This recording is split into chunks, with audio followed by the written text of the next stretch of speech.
Guys, how are you guys today? What is up?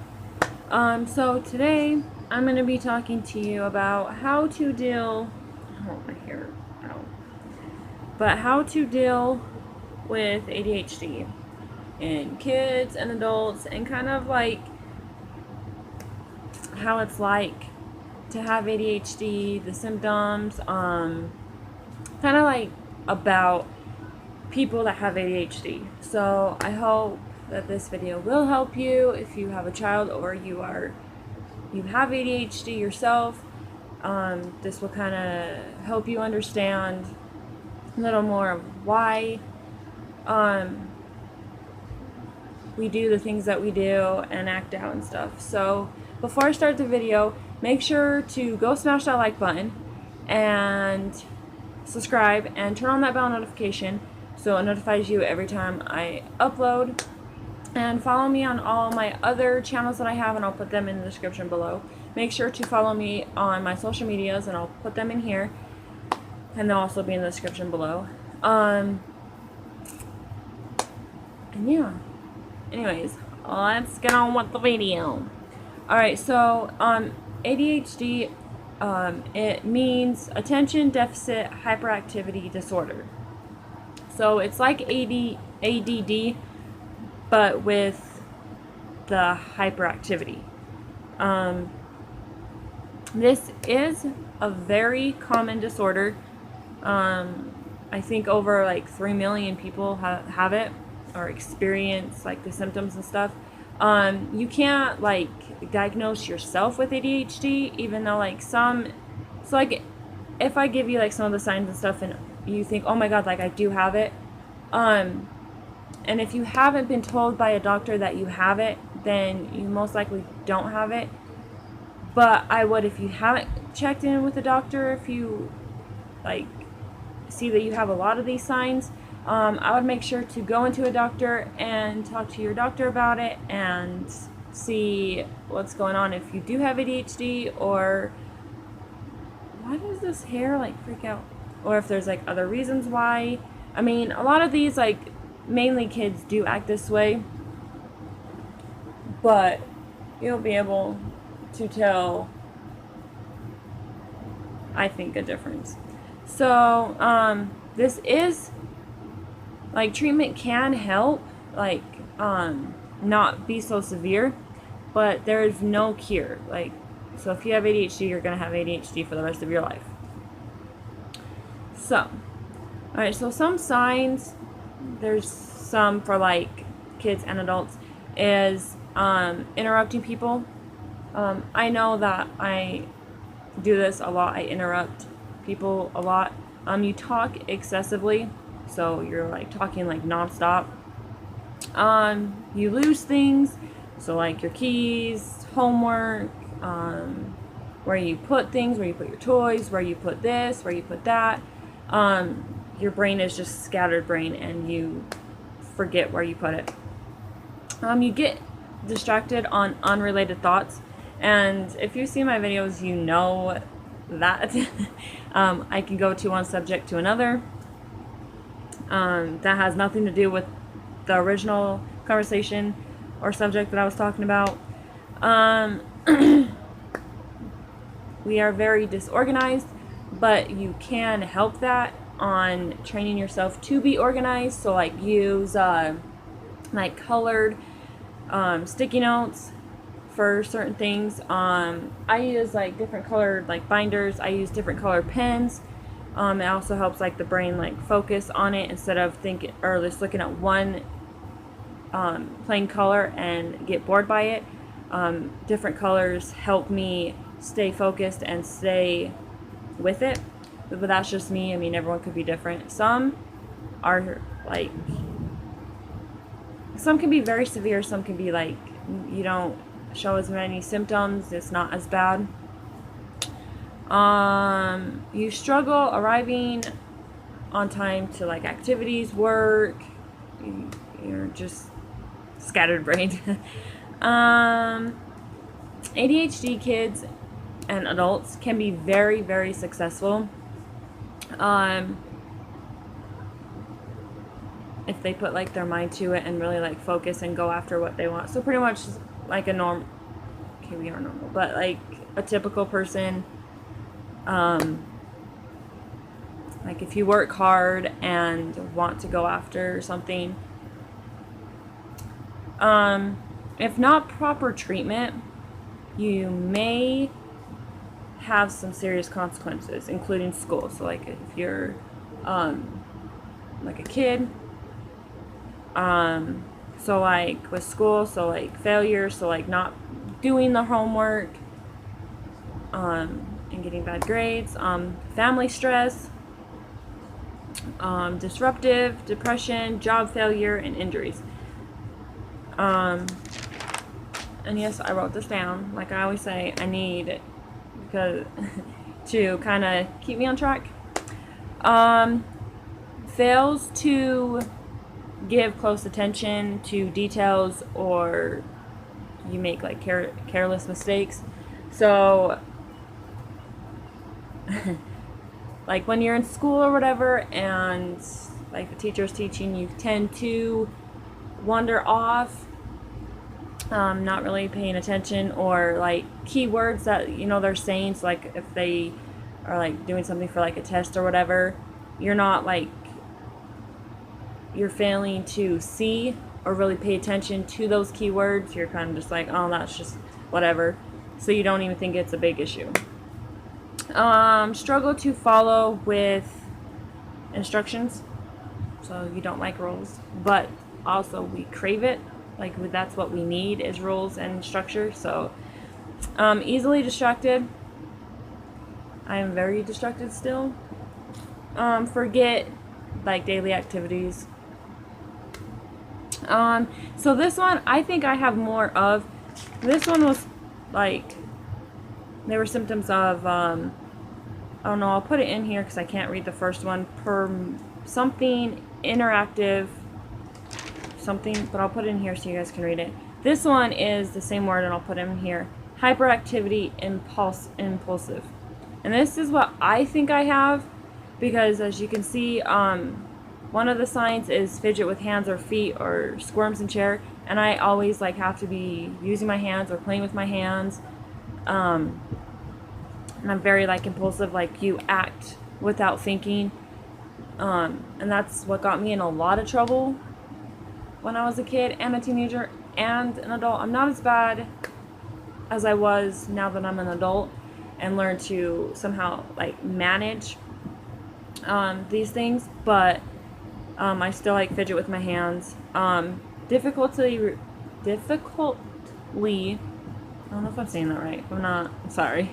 Remaining seated. So like you're always like moving around. You can't like, you can't sit still. You can't sit in one spot for very long. For children, runs around, climbs on stuff, like excessively, like bad. In adults, they're extremely restlessness. So they're very extremely like tired, don't want to do anything. But we are not lazy. Like we can be, but not. I don't know if that makes any sense. Blurts out answers before questions have been completed. I have done that quite a lot. Hard waiting, like having a hard time like waiting, so very like impatient, or taking turns. I used to have a problem with that one. I freak out if I have to wait for very long. I'm very, very impatient, and I don't like taking turns. And I texted my mom and asked her, because she has ADHD, and so does all her kids. And so I wanted to get her input on, dealing with kids with ADHD and dealing with it herself. So this is what she has said.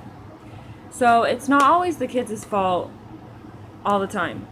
There might be a reason of why they're acting out, or can't sit, or like fidgeting and stuff. So don't be too quick to judge when you see a kid act like this. I mean, try to understand, okay, I don't know their story, there might be something going on. So don't be too quick to judge. Like when they act up and they're out of control, like don't think, oh my god, like that parent doesn't know how to take care of their kids. Like, it's very stressful to deal with an ADHD kid because they act up at random times and sometimes they're so extreme, and people judge thinking that their parents aren't taking good care of them, or that they just let them do whatever they want. Like, that is not the case. There are some parents out there that do that, but for the most part, like, it's just this disorder. It's very hard to deal with an ADHD kid. Give them structure, give them rules, like guidelines. Like, they will do better, they want it, they need it, and that's like a lot of the times, like, why they act up is because, like, they're saying that they need something. Like, they want you to give them rules, they want you to, set boundaries, even though, like, they won't come out and say it, or they'll be like, oh, I hate you because you're giving me rules. Like, in the long run, they will be grateful and they will be happy and better off if you give them these. If you think, oh, I'm not gonna do this, they hate me, they're never gonna listen, like, they don't care, you are wrong. They will care, just at that moment they won't, because their brain isn't concentrating, not really thinking of what you're doing. And so they think that you are being mean, but then when it comes down to it and they sit down and actually talk about it and think, they do understand.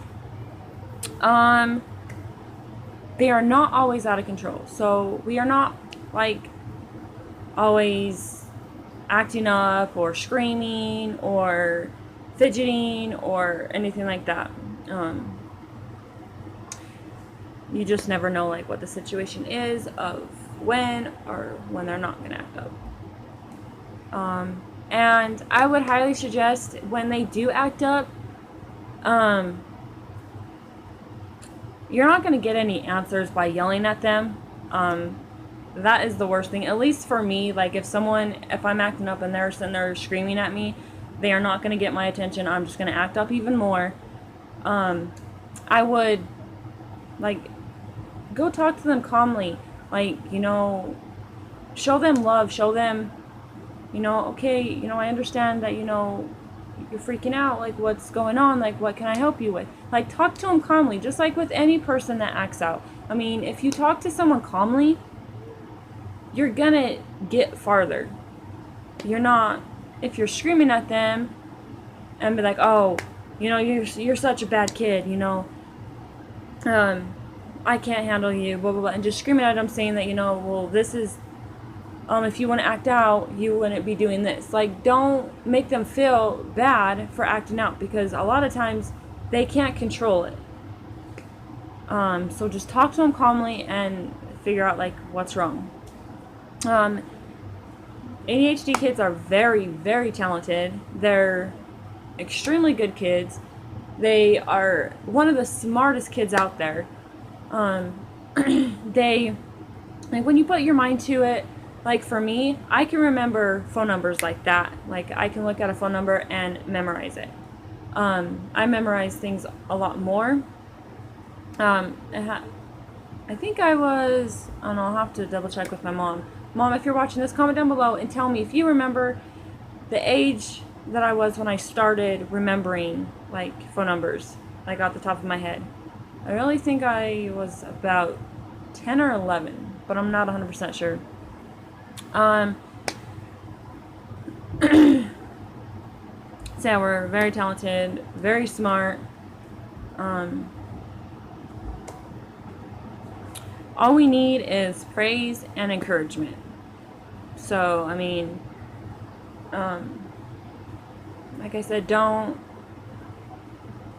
judge them and be like, oh, you're such a horrible kid, or I can't believe you act like this. Like, I mean, don't praise them when they're bad, but don't like be rude about it either. And encourage them to do better. Encourage them to, you know, not freak out as bad, and like praise them when they do good and not freak out, because then it's going to help them and train the brain. Oh, okay, so I'll get attention if I do this, or I'll get praised if I do this. I'll get a candy bar or something if I, you know, don't start screaming or whatever. They have a very hard time controlling their emotions. Then they often have mood swings. I am very emotional. Plus, I am a Scorpio, and so Scorpios are very emotional anyway. So I got double whammied with that one. I am very tenderhearted. Like, I will break down over any little thing, and my mood swings are, depending on the situation, either sky high or not as bad or in the middle. So, or not even at all. They're just kind of like, I don't like today. So, I mean, and that doesn't mean that just because, like, where they experience, like, mood swings doesn't mean that that person has bipolar. I mean, there could be a chance that they have bipolar mixed in with having ADHD, because I think I swear my brother has bipolar. But everyone tells me that he wasn't diagnosed, and they don't think he is, but I think he is. But it could be with, like, the experiencing, like, mood swings. So yeah. We often experience delay in, like, independence. So, like, we rather, like, be independent. We may behave younger than our peers. So I am still like this. I act way younger. Like, I'm a kid at heart still. Like, I will act 10 years younger than I am. I will act like a 2-year-old sometimes. So, yeah. Can have mild delays in language, in motor skills, or social development. So, like, socializing. I have a very hard time socializing. In high school, I mean, I was friends with, like, every, like, group, but I still had a hard time. Like, I'm very shy. So I had a hard time talking to people, and I'm still like this. Like, I just don't really care to socialize. I rather do stuff by myself. Yeah. ADHD symptoms themselves may contribute to family conflict. Even though family stress does not cause ADHD, it can change the way the ADHD presents itself and result in additional problems, such as antisocial behavior. And I'm antisocial now since I'm an adult. I mean, yeah, I have family problems going on right now, but it was before I had family problems. I don't like the drama of friends or socializing, because I don't know. It may not make any sense, but I don't care to socialize. I don't care to hang out. I'd rather be by myself at home, listening to music or researching stuff or watching TV or doing crafts. Like, I'd rather be at home by myself or with Shandy. I don't care to go hang out with friends. Like, oh my god, it's the weekend, I gotta go hang out. Like, I don't care. Like, yeah, I like doing fun stuff, but I don't care to really hang out, and I don't like... I get nervous, mainly. I don't know. So yeah, and this is brain-based. Like, this has, like, even though, like you have family problems. I mean, everyone has family problems. Everyone's gonna have struggles, but it's something to do with, like, the brain. Like, it just works very differently, and so we have different thoughts than other people, and we seem like we don't know what the fuck we're talking about, that we're crazy, but we just think very, very differently, and we just do our things our own way instead of what everyone else is doing. So yeah. Trying to think of something else. I don't know, just we are still very good people. We still are very caring. We still like love to be around people. I don't know what I'm saying at this point. Like I said, now my brain is starting to wander, and so like my thoughts aren't coming together and making any sense. But anyways, I hope you guys enjoyed this video. I hope this video has helped you understand a little bit. If you want me to touch more on it, comment down below and let me know that you want me to explain more, or if you have like questions about anything, comment down below and I will do my best to answer them. If I don't quite know, then I'll give you my opinion, and then I'll research it and tell you what the internet doctors and stuff have said. But yeah. Anyways, I love you guys so much, and thank you for supporting me. Thank you for watching my videos. It does mean a lot. Like I said, follow me on my social media and go smash that like button, subscribe, and turn on that bell notification. And I will see you in my next video.